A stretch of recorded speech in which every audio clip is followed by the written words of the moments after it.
All right. So looks like we've got everything going here. So again, welcome to all of our participants. It's just a little bit after noon. This is the third Butcher Block Talk webinar series. And today we'll be discussing some programs through USDA Rural Development. For those of you who may be new to the program today, we're going to do this in a pretty simple manner.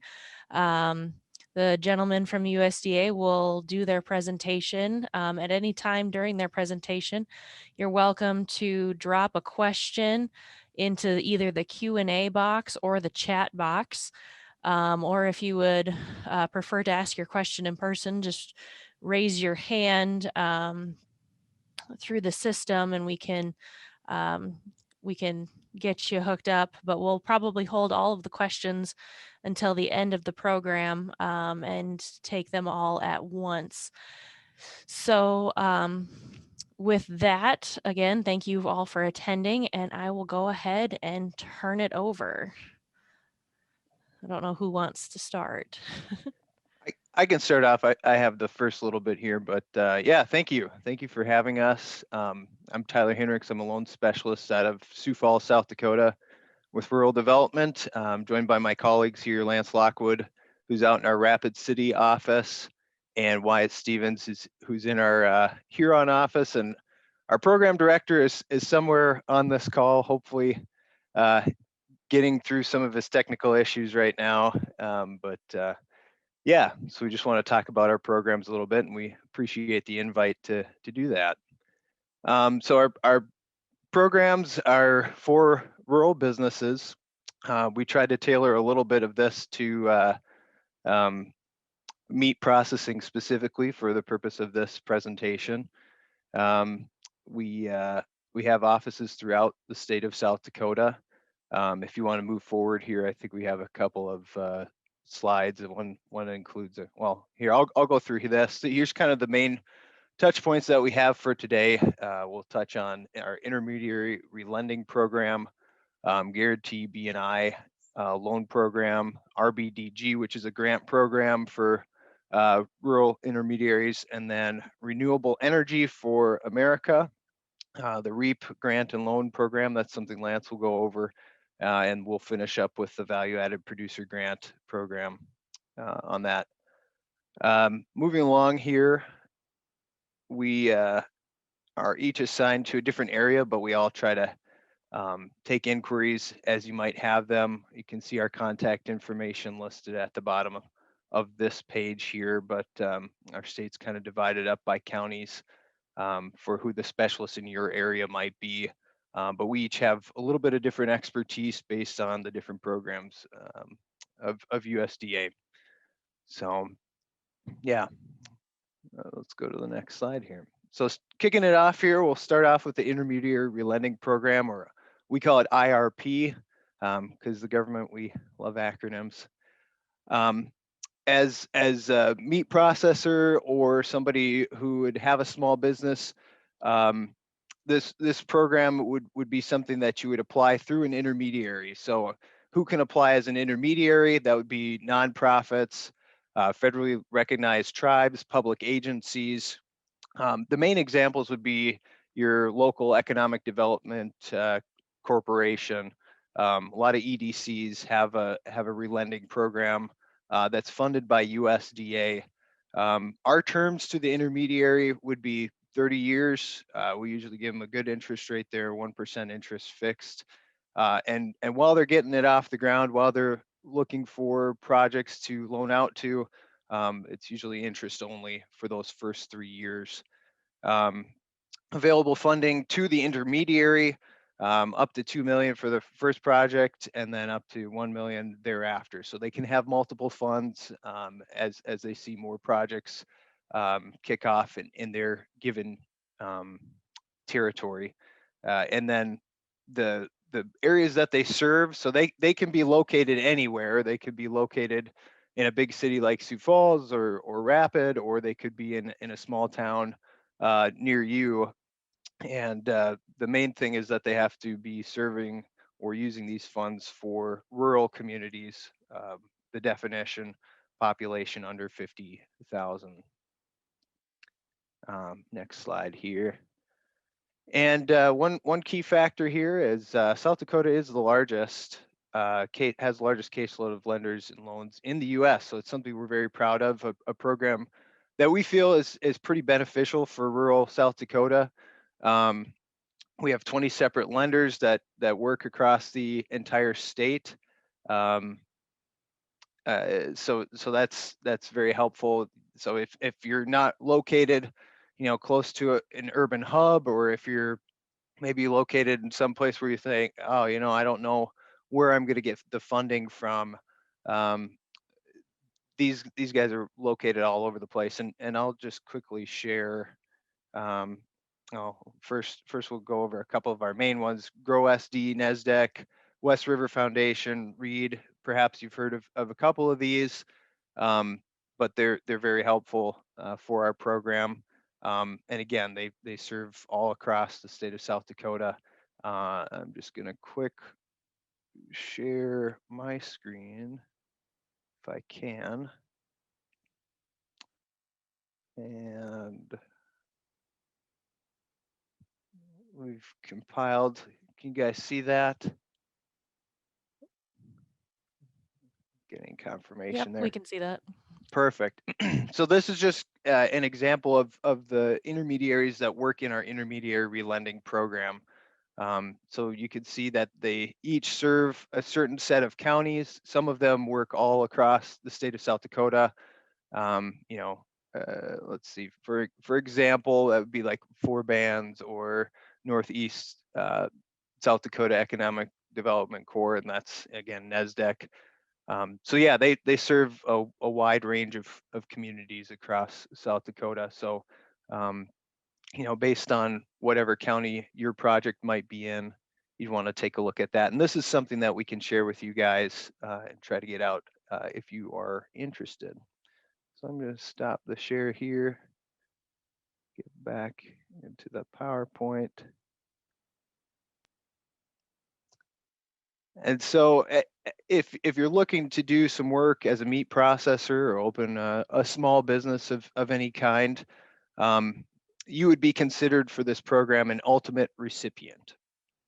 And some of the qualifications for an ultimate recipient: majority ownership has to be held by a U.S. citizen or permanent resident. You can't have any prior federal debt or owe any sums to the government for that purpose. And then you also have to show that you weren't able to get commercial financing in another spot. So if you have kind of a unique situation and a bank says, well, it's kind of a new business, this program is kind of helpful in that somebody locally can take a look at your project and maybe they say, hey, well, I see the need for this. I get where you're coming from. Even though you can't get a loan here, let's take a look at the numbers and see if maybe the loan size or something will make more sense to go for this local financing. Again, the project has to be located in an eligible rural area. 50,000 people or less would be the example. And then it can't be something where the person, if it's a spouse or or something along those lines. We don't want the funds to just be funneled to friends. So no legal or financial interest or influence in the work of the intermediary lender. So that's kind of something we want to make sure that we're holding people accountable and being responsible about that. And then maximum loan amounts that just got discussed to have an increase from the 250,000 to 400,000. So if we're talking about equipment or redoing parts of a building, those are some very large undertakings, and they obviously take a lot of money. But if you would qualify, those are the maximum loan amounts there through those intermediaries. So something to consider if you're looking at using an existing structure or looking to build or do something along those lines. Some of the IRP lenders do require matching funds, so you might have to bring some cash to the table or some other traditional financing. Those are typically asked for in commercial lending as well. So nice to have a couple other sources of funding, whether it's personal funds or bank funds through a traditional loan. And then the rates and terms are determined by those intermediaries. So their board of directors would meet and discuss, and usually they're pretty much in line or very similar to commercial loans.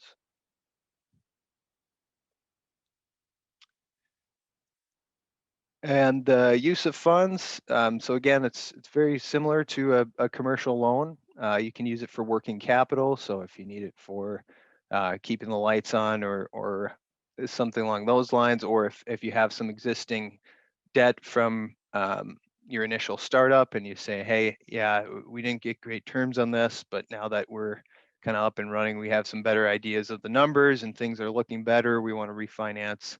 That is an eligible use of the funds. Some ineligible purposes are listed in our regulations. So if you're an ag producer, this is maybe less of a loan program that's not really catered to an ag producer so much. But if you're doing ag processing, meat processing, that is something that would be eligible. Not sure of a circumstance that this would pertain to, but if you had some type of meat processing and golf course, that would not be eligible. Same if you were doing something that involved 10% business that was derived from gaming activities, and then it can't be used as a line of credit. So it's not going to be something where you can kind of grab funds whenever you need. We don't want you to do something like that. But yeah, it's a very, very good program to consider. Again, very helpful to have our industry partners and local economic development corporations using this program, getting funding, and helping grow small business in South Dakota, and hopefully meat processing can be a part of that as well. But with that, I'm going to kick it over to Wyatt, who I believe is going to be discussing our business and industry loan program. Good afternoon, everyone. I'm Wyatt Stevens. I'm a loans assistant. I'm out of Huron. And for our business and industry guaranteed loan program, you can go ahead next slide if you want. What it is a guaranteed loan to a commercial lender. Eligible lenders are basically any bank in our state, federal and state chartered banks, credit unions, farm credit, and any lender that we approve. For available funding in this program, it's a maximum of $25 million for a B&I loan guarantee. And for this year, fiscal year 2021, all of our B&I guaranteed loans receive an 80% guarantee. Borrower eligibility for we're open to quite a few different eligibilities for our B&I program, nonprofits, for-profits, cooperatives, tribes, public bodies, individuals engaged or proposing to engage in any business. Eligible areas, this is kind of similar to our IRP program, to where generally it's not a city or town with more than 50,000 for the population. The headquarters can be based within a larger city as long as your project is in an eligible rural area.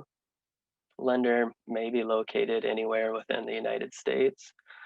In our B&I program, we can utilize the local and regional food incentives program to increase the rural area size to where we could do projects for, say, in Rapid or Sioux Falls, if the food is locally or regionally produced.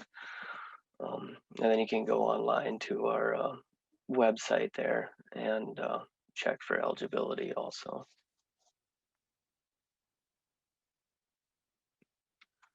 Eligible projects, these are just some examples. It's not necessarily just limited to these. business conversions, enlargements, repairs, modernizations, developments. You can buy land and buildings for infrastructure for commercial or industrial purposes, purchase an installation of machinery and equipment, supplies, and inventory. We can also do some refinancing to help improve cash flow and create jobs. And our industrial acquisitions with a loan will maintain business operations. And then again, to create or save jobs is a big key factor with our BNI guaranteed. The loan terms are really up to the lender. We just concur with the lender and establish and justify the term based on the use of the guaranteed funds, the economic life and of the assets being financed, and those used as collateral as the borrower's repayment ability. Our maximum term is 40 years, and the interest rate is negotiated between the lender and the borrower. We do have some fees with doing a guaranteed loan. It's currently 3% of the guaranteed amount for this year, and 0.5% of the outstanding principal balance that is paid annually. Reasonable and customary fees for loan origination are again negotiated between the borrower and the lender. And qualifying projects may receive a reduced fee of 1%.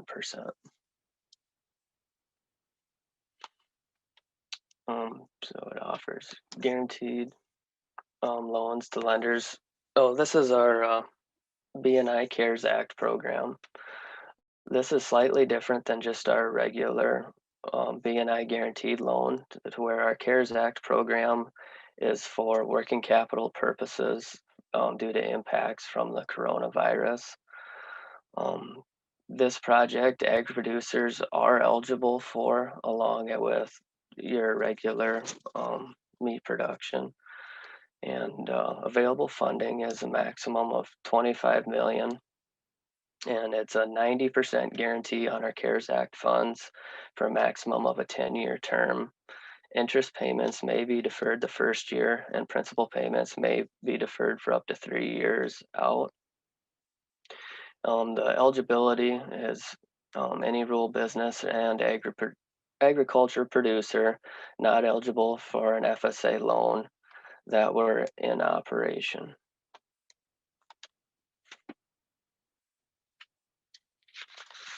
And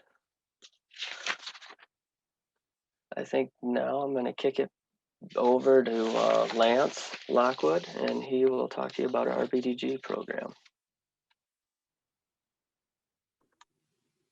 Okay, good afternoon. My name is Lance Lockwood. I'm a rural business specialist on our team and also serve as the energy coordinator for our team as well. So next slide, please. So going over the Rural Business Development Grant. So these are kind of a few high points, and then we'll kind of get into some more details and how they relate to you folks as meat processors and folks working in the meat industry. So this program, it provides grants to nonprofits, and you can see some of the eligible applicants there. One key thing with this program is the applicant can't be a for-profit business, but the ultimate recipients who receive the assistance, they can be for-profit businesses. So you can see some of the points of the program there. A lot of this stuff has already been kind of discussed. The key thing, a couple key items to point out. Once again, the ultimate recipient or the business being assisted has to be in the rural area, which is again in the under 50,000 population. And I guess one kind of defining aspect of this program is it's really focused on job creation and saving jobs. Next slide. So we'll go over 4 different ways to assist small businesses in general. And then I guess we'll kind of talk about how these can be related to meat processors. So the first one is probably the most general. So that's providing technical assistance to small businesses. So for instance, if you're a meat processor, this would be something like you would reach out to an economic development corporation that operates a rural business development grant. And they could assist you with things like marketing plans, working up your financial statements, working with projections, business plans, that sort of thing. So it's probably the most general. The service there is applicable to all different kinds of business. You're gonna get basically the same type of assistance, whether you're a meat processor or like a retail shop. The second one is the Economic Development Corporation or the nonprofit. They would receive a loan loan from the fund to make loans to small businesses. So once again, and this kind of relates to the IRP program that Tyler was talking about. Same type of deal. We're going to give grant funds to an intermediary, to an economic development corporation, and then they're going to make loans out to these local small businesses, to local meat producers, meat processors, retail shops, whatever it is. So, and kind of like related to the IRP program, the rates and terms are going to be pretty competitive. They're probably going to be a little bit better than you would get with a traditional lender, but they're still going to be kind of in that same ballpark. Next slide. The next one is creating a business incubator building, or what's called a business incubator, to house businesses. So how this would work, specifically relating to meat processors. So if you were looking for a place to basically house your operation, the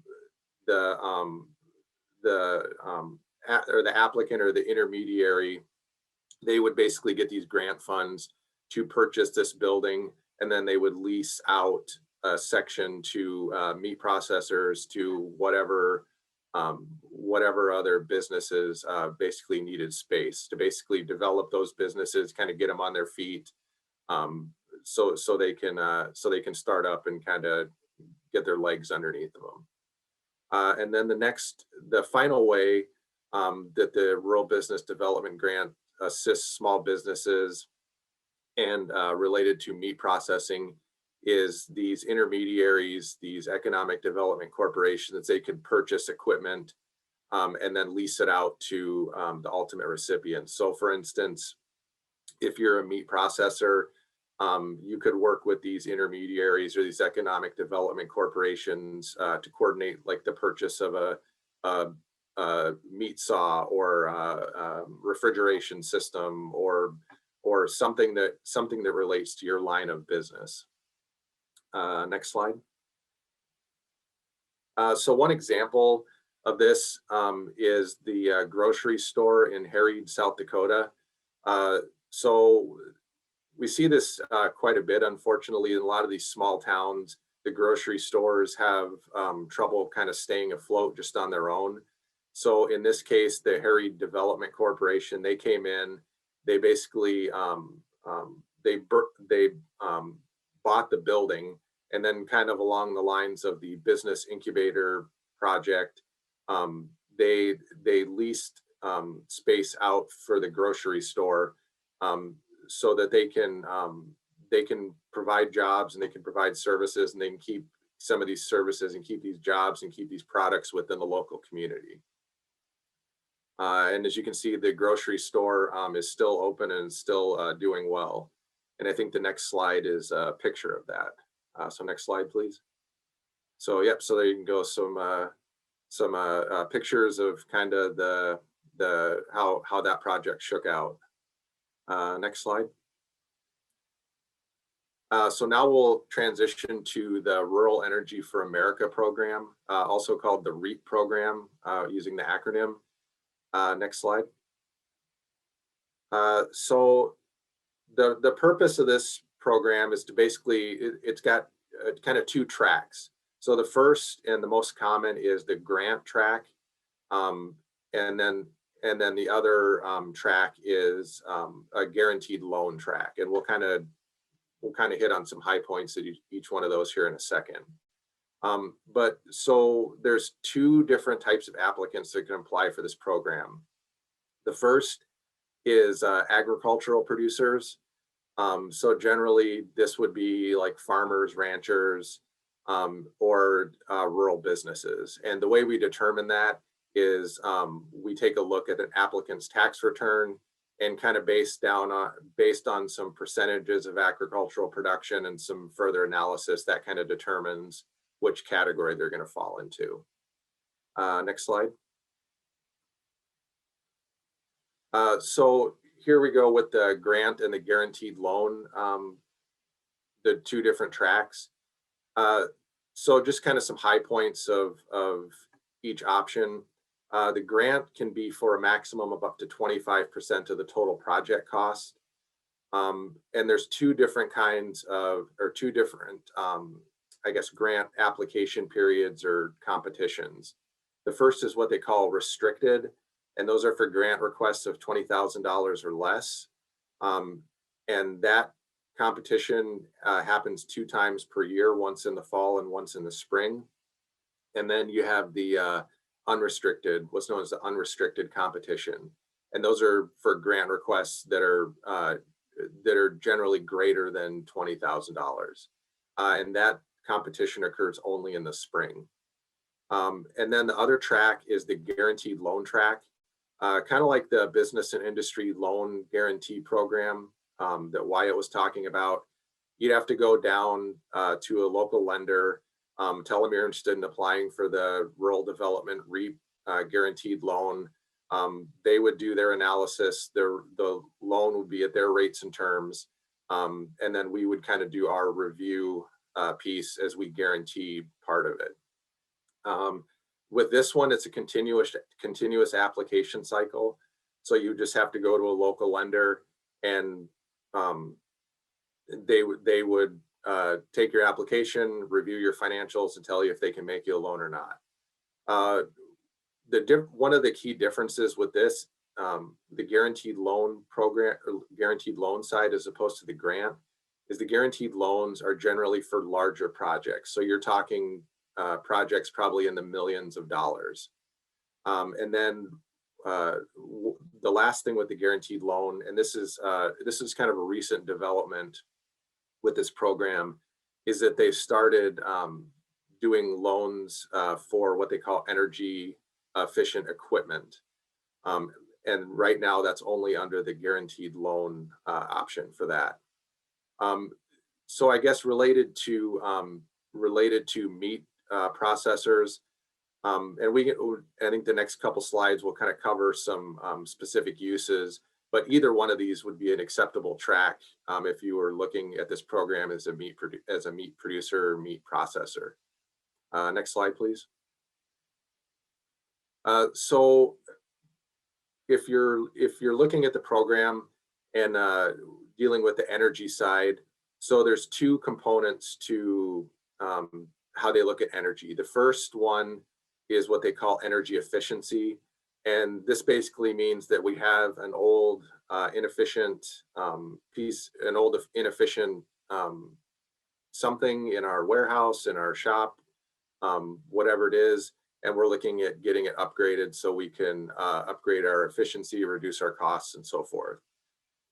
So for instance, if you were a meat producer, some examples of this might be we want to get more efficient lighting on our cutting floor or in our warehouse, or we have old inefficient bone saws, and what we've seen a little bit in the meat processing industry is refrigeration units. So our big refrigeration units in our warehouse are inefficient. They're costing us a lot of money. So we'd like to get those upgraded. So as you can see, those are a few examples on the slide. The key with this is just showing that showing that there's going to be an improvement in energy usage and money saved. So there's probably several different ways that aren't even listed on the slide that this program could be approached in general, or from the specific track of like a meat processor. Next slide, please. And then kind of the final track of how the energy piece of it shakes out is with the renewable energy projects. So once again, on the slide, you can kind of see some of the different types of renewable energy projects.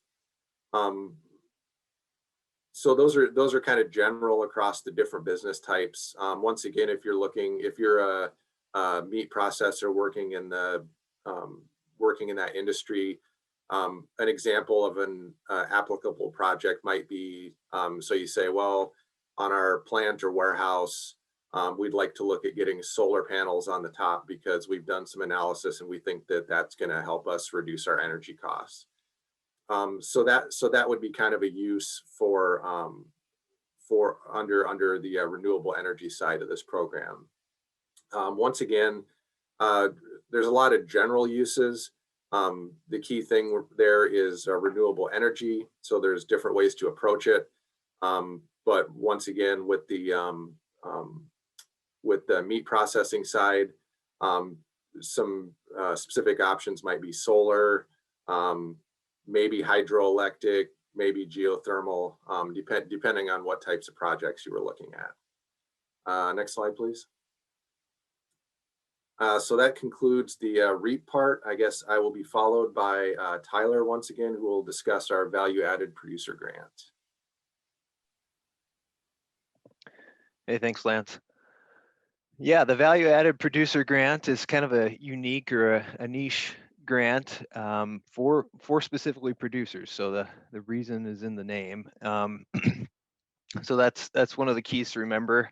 Maybe something to think about is kind of the buzzword of farm to table. So if you're a producer looking to make the market, so to speak, this would be the program for you.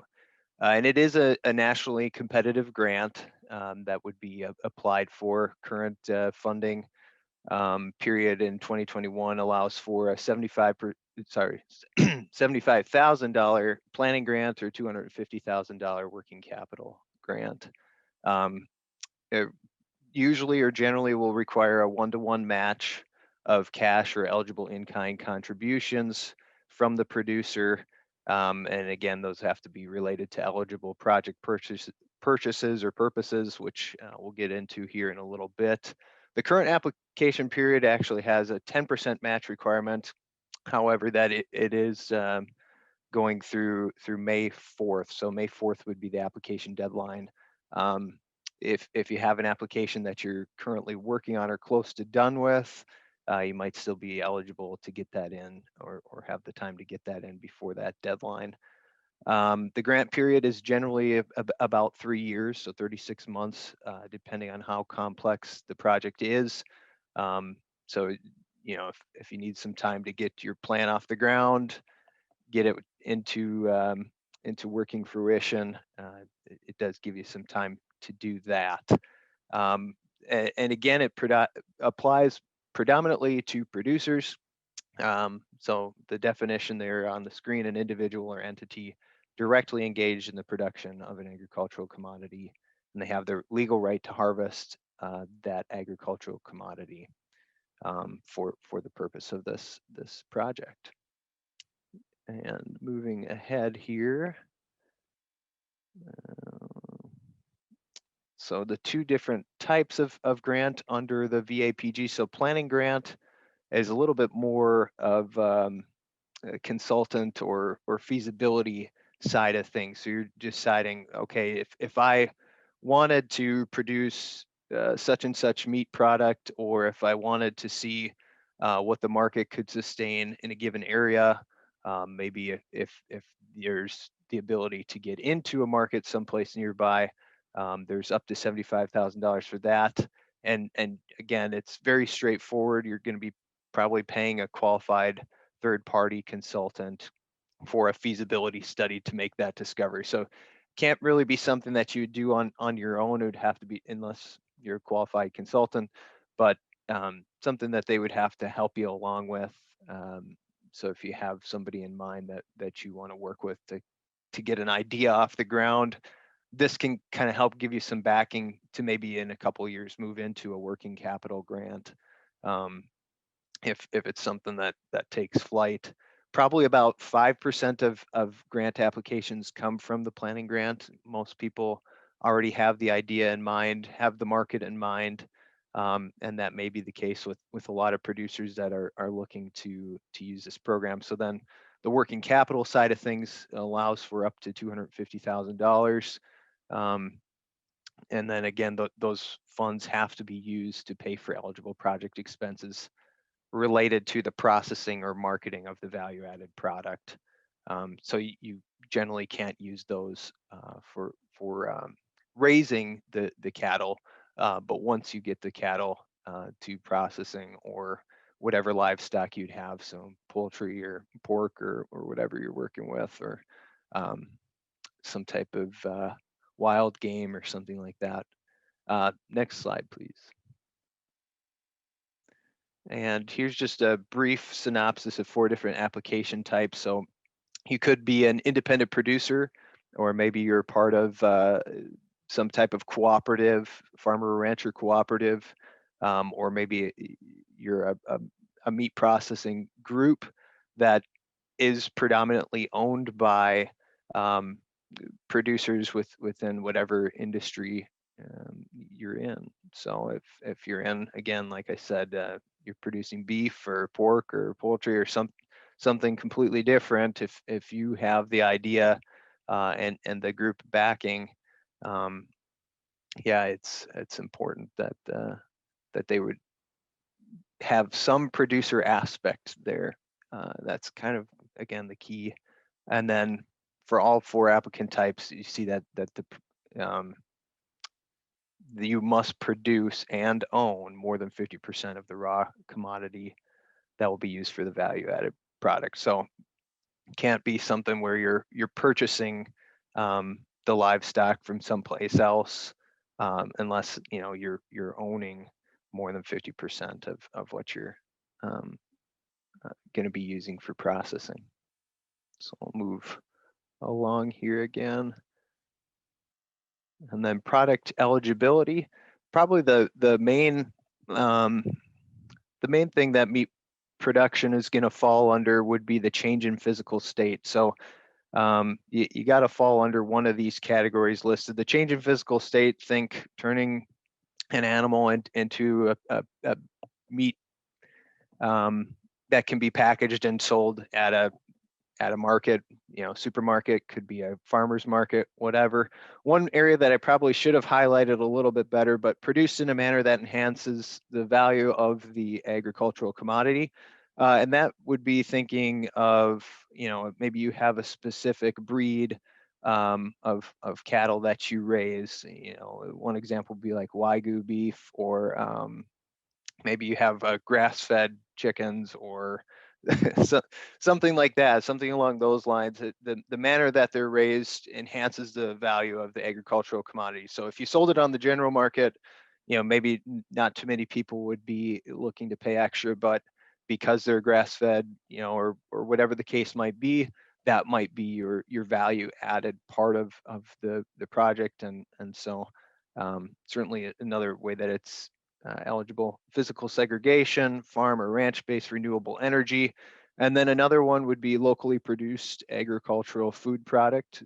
So if you're going to market or distribute within 400 miles of the origin, or if you're in South Dakota and you want it to go from farm to table here in the state, that would be a prime example of locally produced. So if that adds value to your product, you can clearly show, hey, people want to eat South Dakota beef here in South Dakota, or they want, South Dakota produced pork or poultry, or again, whatever you're looking at, that could be a potential value added product. And so a couple of key things that the project has to show is we want to see that it's going to increase your customer base.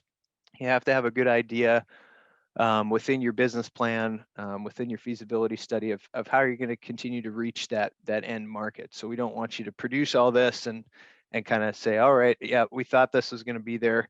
It's nice to have a little bit of some market research to back that plan. So again, you need that detailed work plan, a budget kind of outlining, here's the expenses that are going to be going into, the packaging, the labeling, the product here to get that value added. Proof of matching funds. So if you're going to use cash, a loan, a line of credit, we need to see that. But you could also use in-kind funds. So whether that's labor contributions, it can't be the entire amount of your in-kind or your whole project. Or maybe it's the raw commodity. You're saying, hey, I have this many head of cattle, or I have this many chickens, or whatever you're raising, and you're saying, hey, I'm contributing this, and here's kind of the derived value of them before being processed. Here's what I would get for them on the market based on certain numbers, and then from there, once it's been processed, the added value is in that process. It can also be third-party cash or a third-party in-kind contribution, but that can't include it can't include federal grants. It has to be non-federal grant sources. So some of the eligible uses of funds, you can use it to pay the cost of processing the raw commodity. So if you have somebody that specifically butchers an animal and that person is doing the work for you, that could be part of it. Product packaging and labeling. So if you needed a label maker, or you came up with some type of cool logo or other marketing product, that's also eligible. Ingredients, maybe you have you produce meat, but you say, hey, well, people really like my marinades and my other seasonings that I put along with it. So if there's some other ingredients, maybe some salts or whatever else that go into your product, those can be eligible expenses or uses for the funds as well. Promotional materials, maybe you're going out to different trade shows, showing off your product, or local marketing and advertising there. I think one example would be, one of our products had a radio spot around Christmas time so that people could give their product as a gift. That would be an eligible expense as it's written out here. Ineligible expenses, so it would be the expenses related to agricultural production. So it's not going to be eligible to say, hey, I need this much feed for my livestock to produce this meat. That's not an eligible expense, unfortunately. Also, planning, building, or repairing facilities. So if you're saying, hey, I want to retrofit this really cool building, I'm going to use this to create my market. Unfortunately, that's not what the grant funds are for. There might be some other funding through different programs that you want to look into for that. And then again, to pay for the subject raw commodity, you can't use the funds to pay yourself. So in essence, kind of double dipping there. So you want to be, again, the key is producer. You want to be the producer of those things already, at least 50% of it. And then there's also an ineligibility for equipment expenses. So, if you're saying, hey, I want a truck with a cooler to bring this item to the farmer's market, unfortunately, that would probably be an ineligible expense. If we're talking something like a label maker or something a little bit smaller, that might be a little bit more in line with what the grant is supposed to be used for. And yeah, so that concludes our programs. We are open to welcoming questions here or anything that came up or piqued your interest.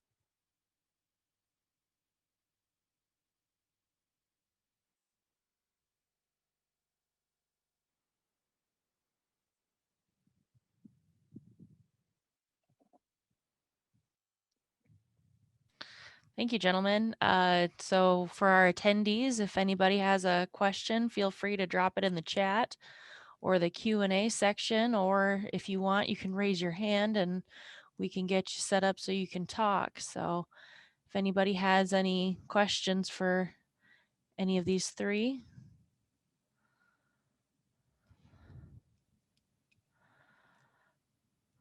Yeah, and I should also say, with this, are you going to be sending out the slides or our contact information to the participants? So the video will be available hopefully in Okay. a week or so, and then we can go off of that, or if we want to share your other contact information, we can also do that via email after this. So whichever you prefer. Sure. Well, and I see you put those must be our fact sheets in the chat there too. So as people would want to consume that information, they can feel free to do it. Yep. So I had one question, because I think it kind of makes a difference between some of the programs we heard about last week and what we heard about this week. So does USDA have any kind of requirements for employee wages or anything like that when it comes to eligibility for these different programs? I think it probably depends on the program. So if we're talking like VAPG, so the value added producer grant, and you're saying, hey, I'm going to be doing a lot of this work. I'm going to be doing 40 hours a week marketing the product. There has to be some thought process behind, how you arrive at whatever determined hourly rate you're giving yourself for that work. So you can't just say, hey, I'm worth $100 an hour. I'm just gonna put all these hours in and make sure I get the money back for that. But that would be maybe one example from that program. I can't think of too many other examples where there's restrictions on the income. Can you guys, Lance or Wyatt? I can't think of any restrictions, but I guess to Tyler's point with the VAPG program, because I worked on one a few years ago, and yeah, it was all like competitive wages. They would submit the timesheets and they would submit, their payroll documentation when they were looking to do a draw. But what they did, and this seemed to work pretty well for that project, was they accounted for all their payroll and anything to do with employees under their matching funds. So they just submitted it to us just so we could document it. But other than that, we didn't really get too detailed down. And then, yeah, I guess maybe the only thing would be if it's a situation, because a lot of these programs are draws. That's how the applicants get reimbursed. I'm just thinking the only way it might become an issue is if you're submitting a draw and it's just some outrageous or some number that doesn't make sense when it comes to payroll. That just might make us ask questions. But other than that, I've never run across any limiting or anything really gives detailed guidance on wages. I guess, were you thinking of maybe like a prevailing wage or something like that? Well, a lot of the programs that go through the GOED require a minimum wage of $14 or $15 an hour before you're eligible for participation. So that would be a pretty big difference between the two entities, and kind of maybe help people make their decision as to who they want to contact. No, yeah, I guess there's not that I'm aware of that, or any of the programs that we discussed today have any restrictions or specifications like that. All right. Again, with the attendees, if anybody has any questions, feel free to shout them out. But as Tyler mentioned, as we were going, I was trying to link up the website pages for each of the programs that they were talking about. So you should be able to access them there. Or a quick Google search will get you there too. So Yeah, we're more than happy if you give out the slides, or if people see the phone numbers on there, to try to answer any questions that we can, all right. or refer them to somebody who knows the answer. That's what I like to do. Yeah, good point. If you don't know the answer, you can get them to somebody who does. So always best to just reach out.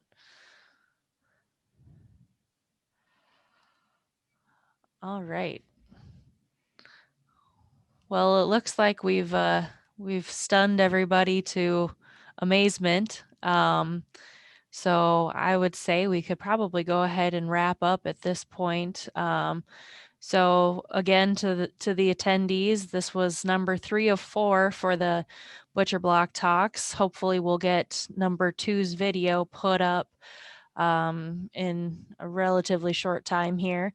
And again, this one will be available as soon as we can get it formatted.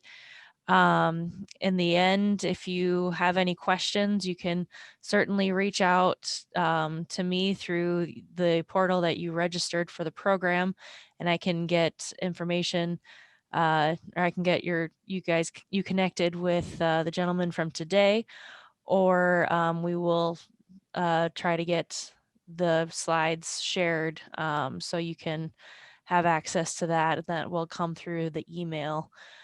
So with that, again, thank you, Lance and Wyatt and Tyler, for your time today. We really appreciate you taking your lunch hour to chat with us. And with that, I'll stick around for a little while longer if anybody needs to get a hold of any of the information that's in the chat. We'll leave it up for a little bit. But again, thank you, everybody, and hopefully see all the attendees next week at noon again on Friday. So thank you all. Thanks for the opportunity, Christina and Matt. Yep. Yeah, thank you. Thank you. You're welcome.